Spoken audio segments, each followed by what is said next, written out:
Friends and ఫ్యామిలీతో weekends కి farm house కి వెళ్ళి ఎంజాయ్ చేయాలనుకుంటే వెంటనే డోసే యాప్ ని డౌన్లోడ్ చేసుకుని బుక్ చేసుకోండి. నమస్కారం, నేను రమారావి. ప్రపంచంలో అత్యుత్తమ సంభాషణ మౌనం. నిశ్శబ్దంగా ఉండటం అంత అత్యుత్తమైన సంభాషణ ఇంకొకటి లేదట. ఎంతమంది దీంతో ఏకీభవిస్తారండి? అవసరమైతే మాట్లాడు, అనవసరంగా ఒక్క పదం కూడా మాట్లాడద్దు. అవసరమైతే ఒక పదమే మాట్లాడు, రెండో పదాన్ని అక్కడ వాడద్దంటారు. ఇది పెద్దవాళ్ళు చెప్తారండి. మహాత్మా గాంధీ కూడా ఇలాంటి వాక్యాలు కొన్ని చెప్పారు. తాకట్టులో ఉన్న బంగారాన్ని విడిపించి ఆ రోజు ఆన్లైన్ రేటుకే మేము కొంటాం. Sharma gold company. మనసు యొక్క భాష మౌనమే. మనం మౌనంగా ఉండి చాలా పనులు చేసుకోగలుగుతాం. దీన్ని మనం ఒప్పుకోలేకపోతాం. మనకి లోపల ఒక భావోద్వేగం వచ్చేస్తుంది, ఒక ఉద్రేకం వస్తుంది. మాట్లాడేసేయాలి, చెప్పేసేయాలి, చేసేసేయాలి, ఏంటేంటో ఉంటాయి. ఒక చిన్న కథ చెప్పుకుందామండి. ఒక పల్లెటూరులో ఒక అతను ఉండేవాడట. ఆయన మహావాగుడుకాయ.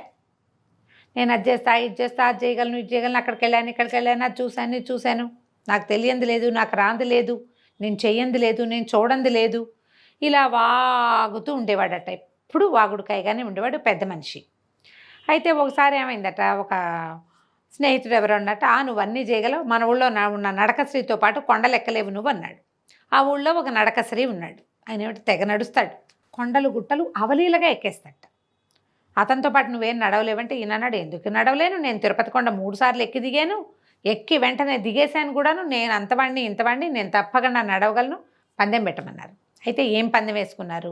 ఒకవేళ నువ్వు ఓడిపోతే ఇక మాటలు మానేయాలి, ఈ ధోరణి మార్చుకోవాలి, నువ్వు గెలిస్తే నీకు ఒక 1000 రూపాయలు ఇస్తామని మిత్ర బృందం అంతా ఈయన గోల పడలేకనమాట డబ్బులు కట్టారట. ఇస్తామన్నారు, 1000 ఇస్తామన్నారు. అక్కడి నుంచి ఈయన్ని ఆ నడకశ్రీని, పెద్ద మనిషిని నడకశ్రీని ఇద్దరిని కొండగుట్ట దగ్గర వదిలిపెట్టారు. ఇద్దరు ఆయన నడకశ్రీ ఒక నవ్వు మొహం పెట్టాడు, ఒకళ్ళనొకళ్ళు పలకరించుకున్నారు, కొండ ఎక్కటం మొదలుపెట్టారు. నడకశ్రీ చులాగ్గా నడుచుకుంటూ వెళ్ళిపోతున్నాడు. మన పెద్ద మనిషికి పక్కన మనిషి కనపడంగానే వాడికి ఏదో ఒకటి చెప్పటం అలవాటు.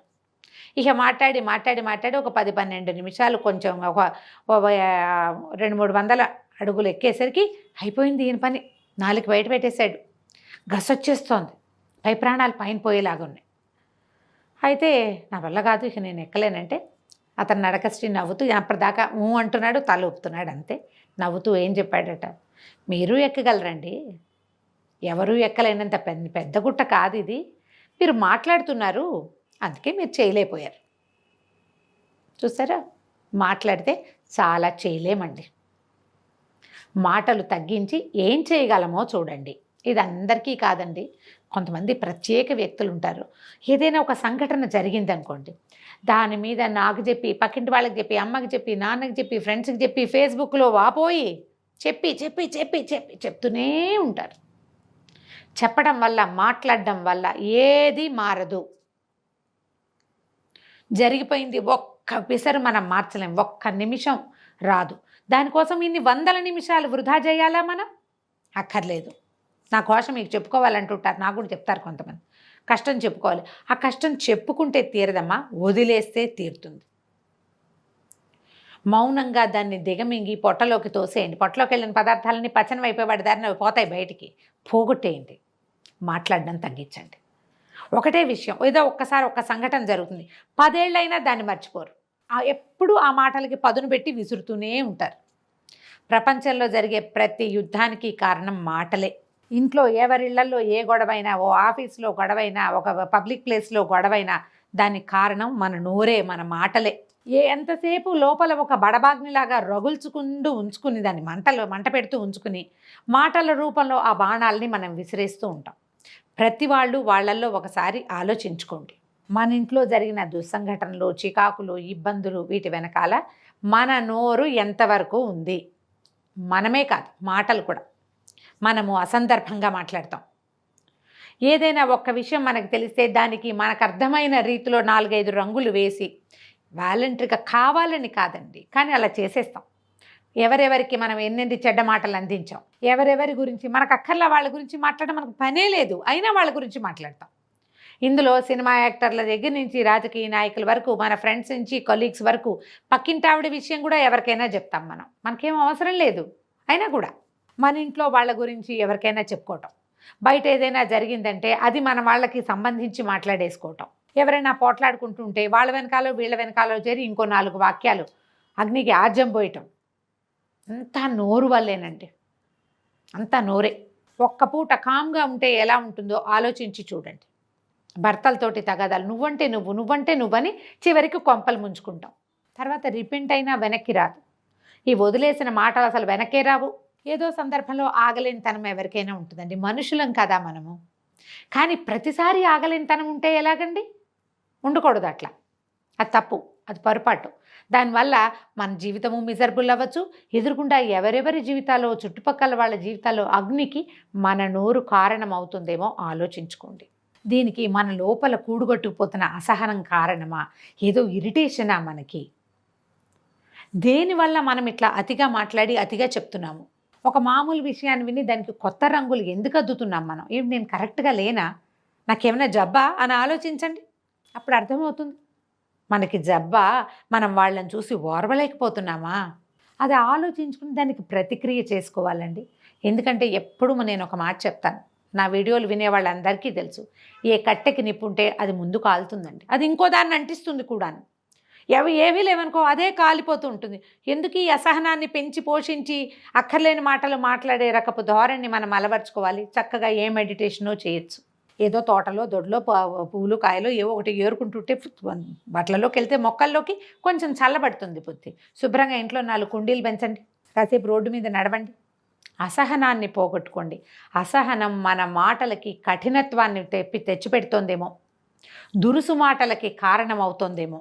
ఏది కారణమవుతుందో దాన్ని కట్ చేయటానికి ప్రయత్నం చేయండి. ప్రపంచంలో ప్రతి గొడవకి కారణం ఎవరో ఒకళ్ళ తలకు మాటలే, దురుసు మాటలు, అక్కర్లేని మాటలు, కఠినమైన మాటలు, తప్పుడు మాటలు, ఊహించేసి మాట్లాడేసేయటం. ఓ పిల్లాడు ఎక్కడైనా కనపడితే ఏదో ఊహించి ఎవరికో చెప్పటం. వాళ్ళ ఇంటికి ఎవరో వస్తే దాని గురించి అక్కడేదో జరిగింది, 1% ఉంటుంది, ఖచ్చితంగా ఉంటుంది. దానికి 90% మనమే దాన్ని కవర్ చేస్తూ ఉంటాం. ఇలాంటి ఏ ఐడియాలజీ ఉన్న వాళ్ళైనా అమ్మ సర్దుకోండి, సరిదిద్దుకోండి. దీనివల్ల మన కుటుంబము రచకెక్కుతుంది, మన కుటుంబంలోనూ సమస్యలు వస్తాయి, మనకి జబ్బులు వస్తాయి, అనారోగ్యాలు పాలవుతాం.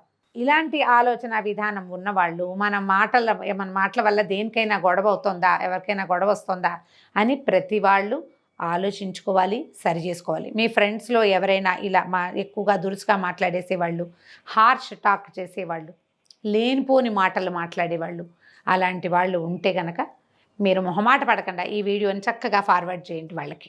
అసలు మొహమాట పడద్దు, నేనే చెప్తున్నా కదా క్లియర్గా కదా. కాబట్టి ఏమీ మొహమాట పడకండి, చక్కగా వాళ్ళకి పంపించేయండి. నువ్వు ఇది తగ్గించుకో, నీకేమైనా జబ్బేమో చూసుకో అని చెప్తున్నాం మనం. లేదా నీకు ఇంకేదైనా ప్రాబ్లం ఉంది లోపల. ఒక్కొక్కసారి ఏమవుతుందంటే మనకి ఏదో ఒక ప్రాబ్లం ఉంటుంది, దానికి ఎక్కడా సమాధానం లభించదు. చుట్టుపక్కల అందరూ హాయిగా ఉన్నారనిపిస్తుంది, నాకే ఎందుకు ఈ ప్రాబ్లం వచ్చింది అనిపిస్తుంది. నేను ఎప్పుడు ఎవరికి ఏం చెడు చేయలేదే అని ఆలోచిస్తూ ఇప్పుడు చెడు చేయడానికి పూనుకుంటాం మనం.